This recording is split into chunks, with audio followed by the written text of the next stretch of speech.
Class 9th विषय हिंदी, कवित्री ललित जी और उनकी रचना है वाक।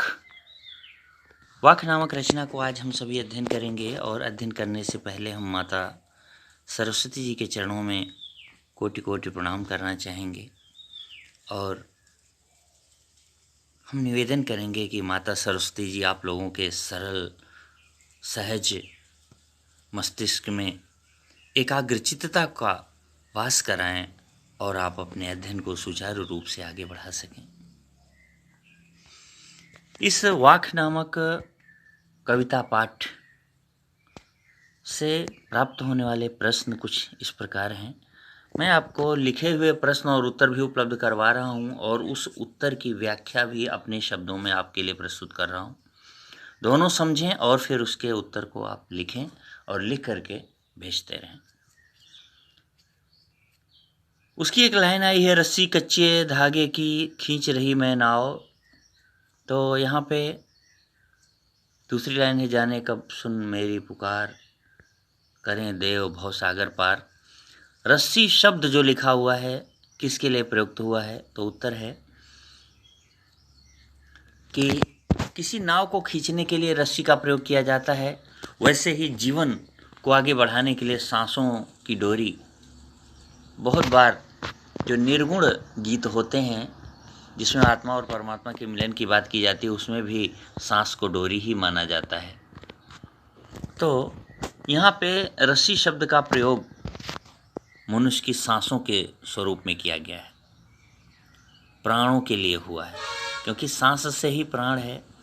जब तक सांस है तब तक ही प्राण है। और जैसे रस्सी के सहारे नाव खींची जाती है, वैसे ही सांसों के सहारे जीवन आगे बढ़ता है। जब तक सांसें हैं तब तक जीवन रहता है। शरीर रूपी नाव को खींचने के लिए सांस रूपी रस्सी की आवश्यकता है। और जब तक शरीर आगे होगी, मतलब जितने दिन शरीर रहेगी उतने दिन व्यक्ति प्राणवान माना जाएगा। प्राण निकलने के बाद शरीर के रहने का कोई मतलब नहीं होता है, शरीर नहीं रह सकती है। और वही रस्सी कमज़ोर है, श्वास कमज़ोर है, श्वास कब टूट जाए इसका कोई भरोसा नहीं, जीवन कब विनष्ट हो जाए इसका कोई भरोसा नहीं। तो इसलिए ये कहना चाहती हैं कवित्री कि सांसों के रहते भगवत भजन अच्छे कर्म कर लेना चाहिए, ताकि बाद में पछताने की जरूरत न पड़े। आइए हम प्रश्न नंबर 2 देखते हैं। कवित्री द्वारा मुक्ति के लिए किए जाने वाले प्रयास व्यर्थ क्यों हो रहे हैं? कवित्री का जीवन बीता जा रहा है, उम्र बढ़ती जा रही है, मृत्यु निकट आती आ रही है, किंतु प्रभु मिलन नहीं हो पा रहा है। अतः उसे लगता है कि सारी साधना व्यर्थ हुई जा रही है, साधना का परिणाम नहीं निकल रहा। असल में ललित जी कहना चाहती हैं कि हम जिन चीज़ों को मानते थे कि वो चीज़ें हमारे लिए पर्याप्त होंगी, उनसे हमको ईश्वर की प्राप्ति हो जाएगी, हठ योग करके ईश्वर की प्राप्ति कर लेंगे, वास्तव में वो चीज़ें ईश्वर को प्राप्ति कराने में समर्थ नहीं है। हमको लगता है कि हम जितने कर्म कर रहे हैं सारे अच्छे ही कर्म हैं, लेकिन उनमें बहुत सारे कर्म ऐसे हैं जो हमारे अच्छे कर्मों को भी ढक देते हैं। इसको समझने के लिए आप वहाँ ध्यान दीजिए। गीता में भगवान कृष्ण ने स्पष्ट कहा है, मुझे खोजने वाला मुझे पाए या ना पाए इसकी कोई जिम्मेदारी नहीं है, लेकिन कुछ ऐसे भी लोग होते हैं जिनको मैं स्वयं खोज लेता हूँ। तो स्वयं किसको खोज लेता हूँ? जिस व्यक्ति से दुनिया का कोई भी प्राणी अभय हो, उसको कोई भय न हो, उसका कोई नुकसान न हो, उसको कोई डर न हो। और जो व्यक्ति सारे प्राणियों में मुझे देखता है, उन सारे प्राणियों से स्वयं भी नहीं डरता है।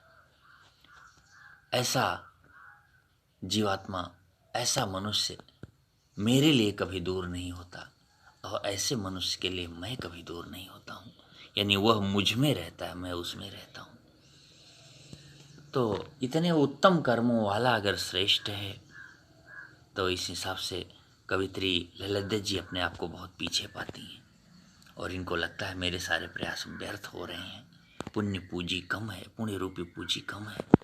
आइए हम तीसरे क्वेश्चन का विवेचन करते हैं। कवित्री का घर जाने की चाह से क्या तात्पर्य है?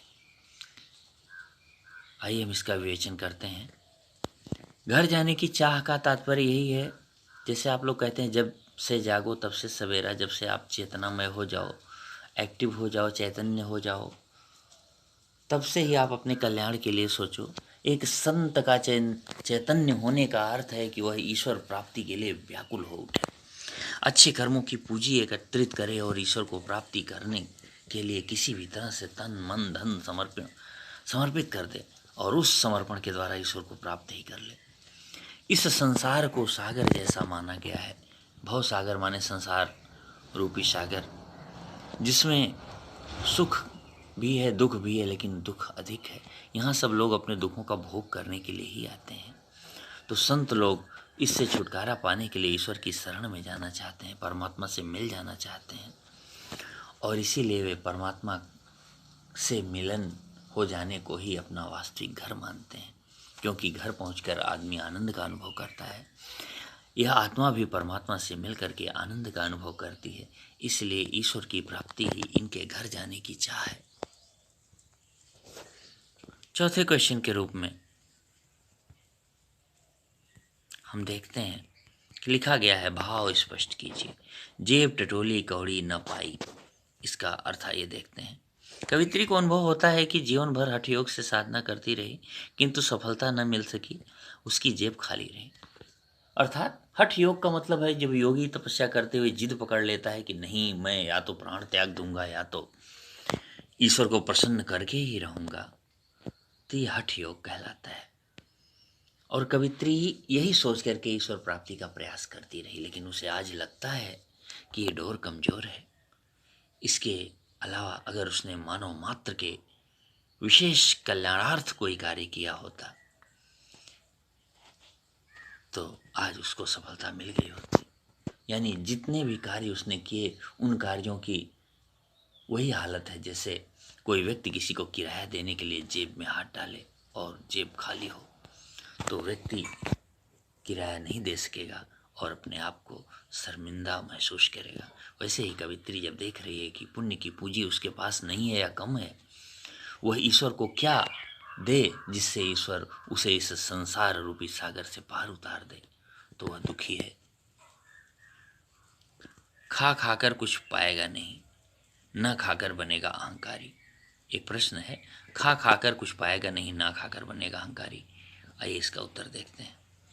मनुष्य भोग करके अपना शरीर नष्ट कर देता है, उसे कोई उपलब्धि नहीं हो पाती, कोई प्राप्ति नहीं हो पाती, ईश्वर नहीं मिल पाता। व्यक्ति सारे सुख एकत्रित करता है, सोने जागने उठने बैठने घूमने टहलने का सारा सुख एकत्रित करता है, ईश्वर को भूल जाता है। और ईश्वर परित्याग परोपकार परमार्थ से मिलने वाला है। और जब कोई व्यक्ति इंद्रियों को विषय देता रहेगा, आंखों को सुंदर चीजें प्रदान करता रहेगा, नाक को सुंदर महक प्रदान करता रहेगा, जीवा को स्वाद में डुबो देगा, उससे अलग निकल ही नहीं पाएगी, तो जीवा भजन कब करेगी?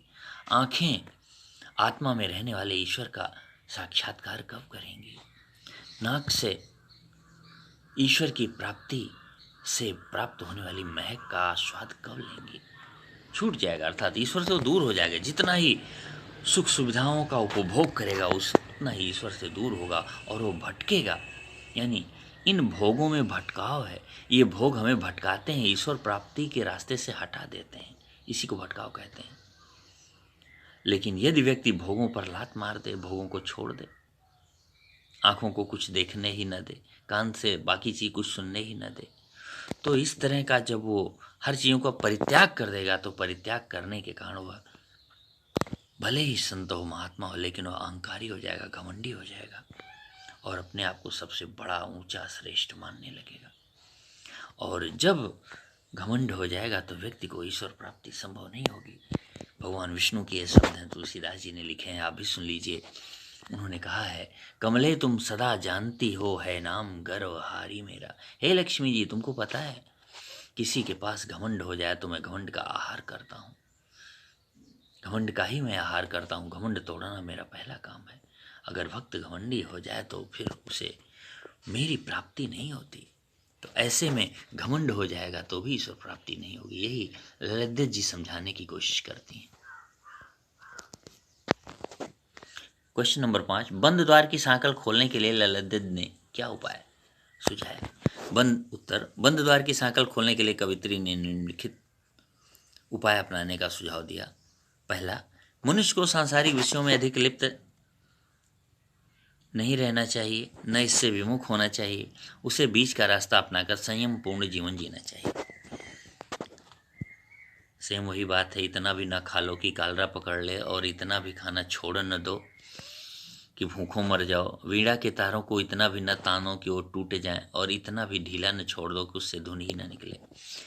इंद्रियों को विषयों तक जाने दो, लेकिन उसमें डूबने न दो। ऐसा न हो केवल विषय ही विषय रह जाए, ईश्वर प्राप्ति न हो सके, ईश्वर को भूल जाओ। ये नहीं होना चाहिए। मनुष्य को सभी प्राणियों को समान दृष्टि या समान भाव से देखना चाहिए। यह मानना चाहिए जो मुझ में है वही इन प्राणियों में है। इन प्राणियों में निवास करने वाला ईश्वर वही है जो मेरी आत्मा में निवास करता है। जिस ईश्वर को ढूंढने में चारों धाम जाता हूँ, ईश्वर के लिए घर बार सब छोड़ देता हूँ, वही ईश्वर इन समस्त प्राणियों की आत्मा में निवास करता है। इन प्राणियों को मेरी तरफ से कोई कष्ट नहीं पहुंचना चाहिए। प्रभु की सच्ची भक्ति करनी चाहिए। सच्ची भक्ति माने प्रभु की सच्ची भक्ति यही है, प्रभु अपने ओरिजिनल रूप में, अपने वास्तविक रूप में सारे प्राणियों की आत्मा में विद्यमान है। किसी भी प्राणी को प्रसन्न करने जैसा पुण्य बाकी किसी और चीज में नहीं है, यही बताना चाहते हैं। और इसका परिणाम होगा कि स्वर्ग द्वार की जंजीर जो बंद है, दरवाजा जो बंद है, उस दरवाजे की जंजीर अपने आप खुल जाएगी और व्यक्ति को मोक्ष, स्वर्ग, ईश्वर प्राप्ति हो जाएगी। आइए अगले प्रश्न की तरफ चलते हैं। ईश्वर प्राप्ति, क्वेश्चन नंबर 6। ईश्वर प्राप्ति के लिए बहुत से साधक हठ योग जैसी कठिन साधना भी करते हैं, लेकिन उससे भी लक्ष्य प्राप्ति नहीं होती। यह भाव किन पंक्तियों में व्यक्त हुआ है?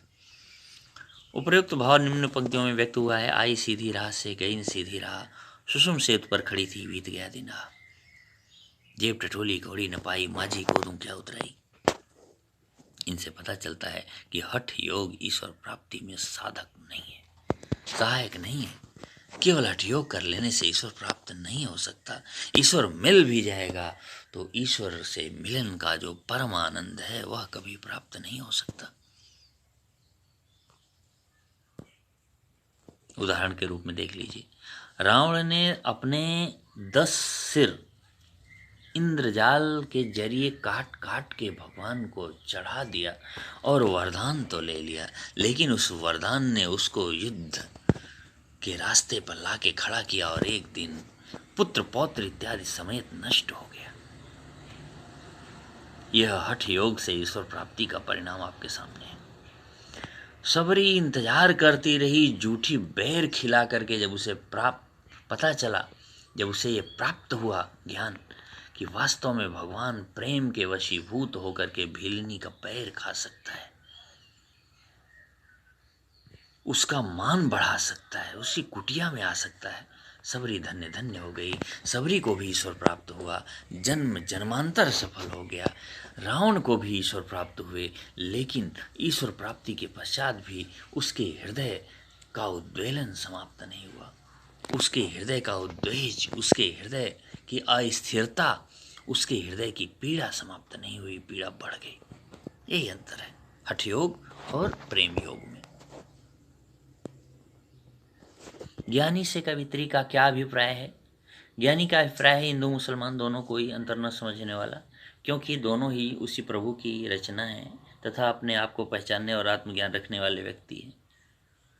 आपको पहचानने या आत्मज्ञान रखने वाला व्यक्ति है। आखिर आत्मा तो परमात्मा का अंश है। आइए मैं इसको अपने शब्दों में बताता हूँ। जब मानव मात्र नहीं, प्राणी मात्र उस ईश्वर के हैं, तो फिर हिंदू क्या, मुसलमान क्या, सिख क्या, ईसाई क्या?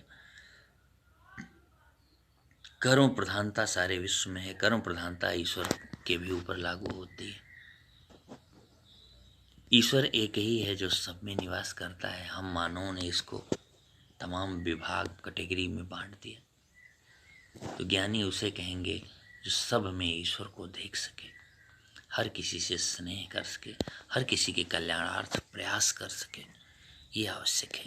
यही ललित दत्त जी कहना चाहती हैं। मैंने इनके सारे प्रश्नों को हल कर दिया। जिसको भी जहाँ प्रश्न न समझ में आए, जहाँ भी दिक्कत हो, या जो बहुत अच्छे से समझ में आए, उन चीज़ों को कमेंट बॉक्स में आप ज़रूर लिखें, ताकि मेरा उत्साहवर्धन भी हो और मैं आपकी समस्याओं का हल निकाल सकूं। बहुत बहुत धन्यवाद।